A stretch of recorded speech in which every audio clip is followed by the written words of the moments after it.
Welcome to episode 1 of our mini docuseries, where we're going to be doing a full breakdown on our rent-to-rent property portfolio. We're going to be covering everything from the numbers, the highs and lows of managing a property, and how we source these deals. This is episode 1. We're standing in unit number 5, and we're going to be taking you through this right now. So look, we're currently on the balcony terrace, one of the big USPs with this property. Can't even see, but you know, this is an important factor and one of the big reasons why this place generates us so many bookings. It's very important to make sure that you're marketing your USPs correctly. Now with this one, you want to give the guest an idea on what they can enjoy when they're sat out here. For our photos, we made sure we had a bottle of wine, jugs of Pimm's, you know, cushions laid out. You want to give the guest the experience before they even stay here. Now look, come inside. We're going to be taking you through our living room and kitchen space. So it's an open plan, very tight knit. Now the sofa is actually a sofa bed. It folds out and can sleep an additional 2 guests. This property is a 2-bedroom, so it sleeps 4 guests in the beds and then 2 out here. So it sleeps up to 6 adults, which is definitely another way to make sure you can maximize your revenue. We've got the smart TV so that guests can enjoy the likes of Netflix, YouTube.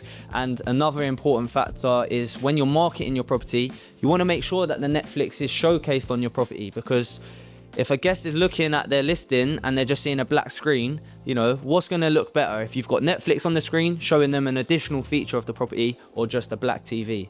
I think you know the answer for that one. Now come through to the kitchen. You've got, you know, everything you need in a kitchen space, both for short-term and long-term stays. We've got a coffee machine, which is something that guests always ask us about. We've got an air fryer as well, which a lot of short-term rentals don't have. But the difference with this one is we like to target long-term guests. So if you're in your house, you know, and you're using your air fryer every day and you're looking for a long-term stay, you're going to be looking for an air fryer. So that's why we put things like that in. But yeah, everything you need is in this kitchen, fully equipped. And, you know, we don't give a guest any reason to say no to this property. It's got everything you need. You've also got a dining space. Now it is a very tight living space, but we feel like a dining space is a very important aspect of a short-term rental. Now, if you are attracting long-term guests, you know, where are they going to eat dinner?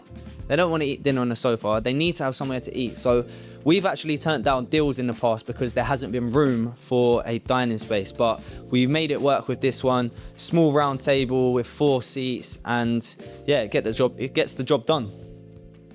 If you come through, I'll take you to the bedroom and the bathroom. Have a look at that bathroom. Look at that top tier condition. It's done to a very nice spec. And, you know, one of my mentees said to me yesterday, actually, they said the bathroom is the place where a guest either loves or hates the property, because it's where they feel the most clean.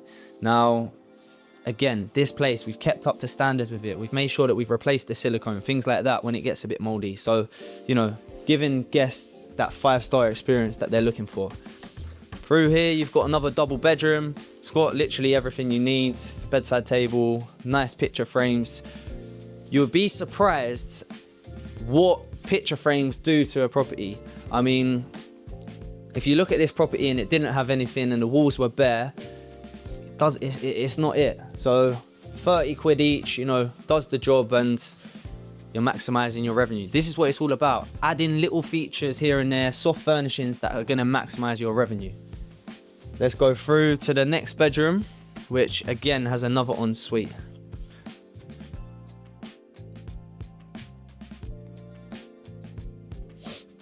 So if you come down here, there's a couple of steps to get down to the property, and that's one thing that we always include in our listings, because the last thing you want is for a guest to arrive to a property and not know that there's stairs, you know, because you're going to get a phone call if there's someone that's got accessibility issues, and worst case scenario, you're going to have to refund them and your calendar's open again. So always make it clear how many steps you got in a property. I know some of you out there probably just want to try and avoid the question, but yeah, it's an important aspect. Also, we've got a desk space.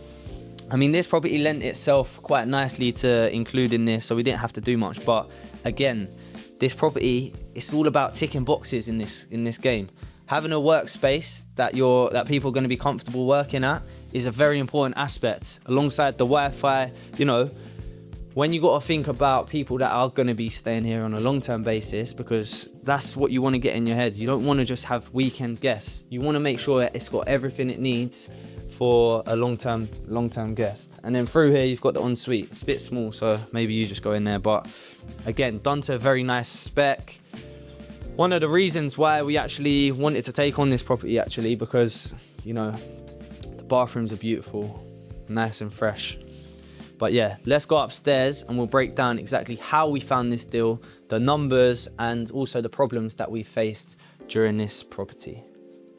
So how we found this deal was back in summer 2024. We just started out our rent-to-rent business. We was going absolutely relentless on different platforms such as OpenRent, Rightmove, Zoopla, Gumtree, everything. We was getting out there, we was going to viewings, we was placing offers. We was trying to scale up rapidly. So this was property number 5 that we onboarded, and we found this deal on OpenRent. So I remember going to this viewing on my own. It was a Friday night. Joe was out. I decided to have a quiet weekend. I went to the viewing thinking nothing of it really. I didn't know the area. The property looked nice, so I just wanted to check it out, get in front of a landlord, because, you know, we were still fairly new.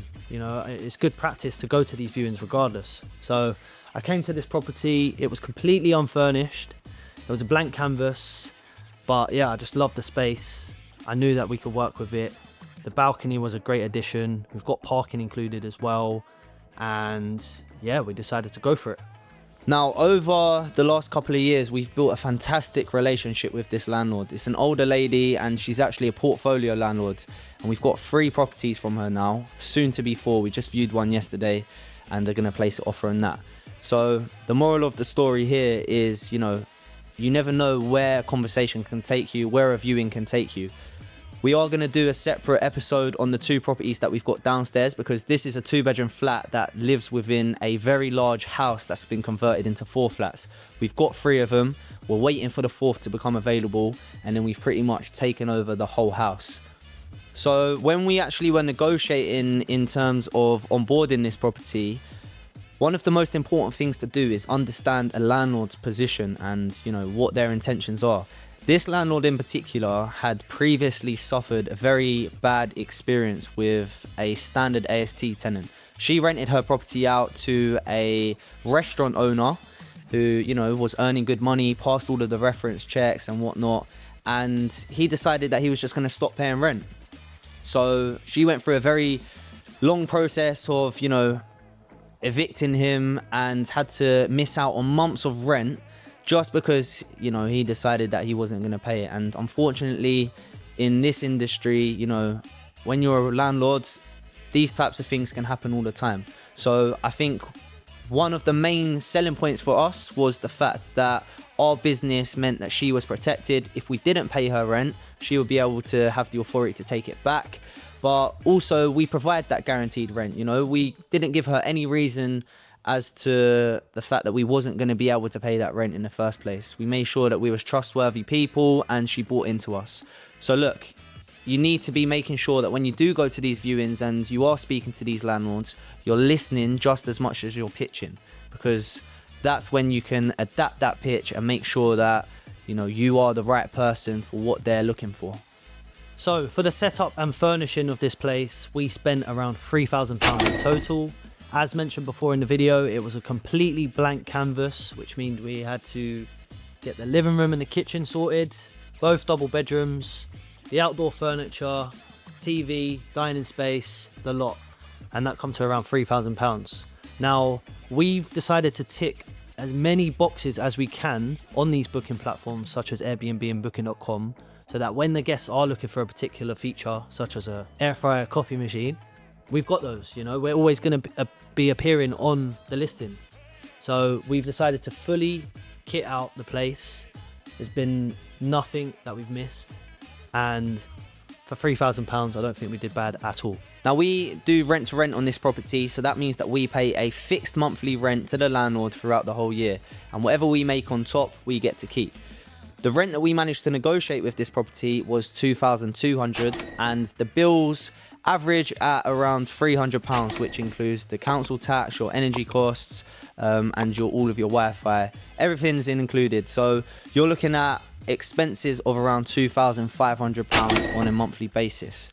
Now, in terms of the money that this place generates, on average, over the last couple of years, we've consistently made over £4,000 every single month, which is something that we're very proud of. So profit-wise, you're looking at £1,500 just from one property, which is, good going, especially considering the amount of work that we've had to put in. Now, moving on to the type of guests that we've hosted at this property, and to be honest with you, there's been quite a wide variety for many reasons. Firstly, for some reason, a lot of people stay here to visit their family who live nearby. Now, we've had repeat guests, they've stayed with us for 2-3 weeks last year, and they've actually come back this year paying us direct as well, which has been a great benefit. We've also had construction companies stay with us for 2 to 3 weeks because we've got parking on the drive for their vehicle and they might be doing work nearby, so they needed somewhere to stay. And then, of course, over weekends, we do get some juicy weekend bookings because, the tube station, Golders Green, is just a 5-minute walk away, and that is pretty easy transport into London for people who are willing to just stay a bit further out from Central and don't want to pay, a premium. Yeah, just to jump in here, you'll find at most properties in London and surrounding areas, I think it's easy to think, this isn't an area where tourists are going to want to stay. But you got to open up your mind because the types of guests that you're going to be attracting at these properties aren't just tourists. Just today alone, we had a family that came to view the property. Their house has just been flooded and they're working with a relocation company to look for accommodation for 2 months. So, this is the beauty of SA. The demand is sky high. There's always people looking for properties. And just to add, we do get these wide variety of inquiries, but that is because we market ourselves well. Going back to the furnishing also, we've kitted out the place completely, so there's nothing missing, but also the way we market ourselves to attract not only those short-term weekend bookings, for example, but also to get those longer-term bookings, because they're more attractive for us, Once they're in, they're familiar with the space, they don't bother us at all, they've paid the money up front. It works for us, it works for them. Yeah, that's right. And when Harvey says the way that we market ourselves, I think you're referring to our calendar management. Calendar management is one of the probably, I would say, the most important part of running a successful unit. So, you need to make sure that you've got that in a headlock. Now look, we promised to share with you the highs and the lows with this property. But unfortunately, there's not really been too many lows with this place. I mean, since onboarding this unit, the only things that I can recall is maybe the tumble dryer broke down for one of the guests, but we acted quickly and got that replaced with the landlord's help. Depends what contract terms you negotiate. But yeah, when it comes to major maintenance that's been required at this place, there has not been any, touch wood. So it's been the minor maintenance that, might set you back £100, £200 here and there. Like I said, keeping the silicone up to date in the bathrooms, that's a big aspect, making sure that just people enjoy the space. But yeah, we've had an amazing experience with this one, consistent cash flow coming in and not too many problems. So you could say that the money that this place has been generating has been passive. I mean, I haven't actually been to this property in the last 6 months, so that should tell you everything you need to know. And also, when it comes to the actual guests that we've hosted, I know Harvey touched on that very briefly, but we haven't had any problems with the guests that we've had stay here, like having parties or unauthorized visitors. That's because we've got everything set up in this place. We've got the Ring doorbells, we've got lock boxes, we've got security deposits that we take from all of our guests, identity that we verify from all guests, and rental agreements that must be signed. Those 5 things alone should deter away any of those negative guests that are going to plan to stay at your property. The one thing that I would say, the problem that we had actually, was when the cleaners were parked their car outside on the drive and someone smashed into it while they were cleaning and took Harvey's parcel. So what you got to say about that? Yeah, so they were my Christmas presents. It was actually late last year. I delivered them to this place because the cleaner was cleaning that day, and I asked her to just take them home and I'll collect them. And yeah, she put them in her car. Someone smashed into the car on the drive. I lost my presents. I lost my money. So yeah, it was quite a sad Christmas. That's it for this episode. We've delved into all of the insight behind how we found this property and the relationship that we've built with this landlord. We've actually just placed an offer for another property that she sent our way, so watch this space. Hopefully we'll do another series or another episode on that unit. But look, if you want to learn about rent to rent and you're not sure where to start, feel free to hit us up, because we can definitely help guide you. You know, we managed to scale up very quickly. We've got the blueprint and we know what it takes to be able to, I guess, build a successful business in this property space. So hit us up and hope you like this video. We'll be posting more episodes and go from there.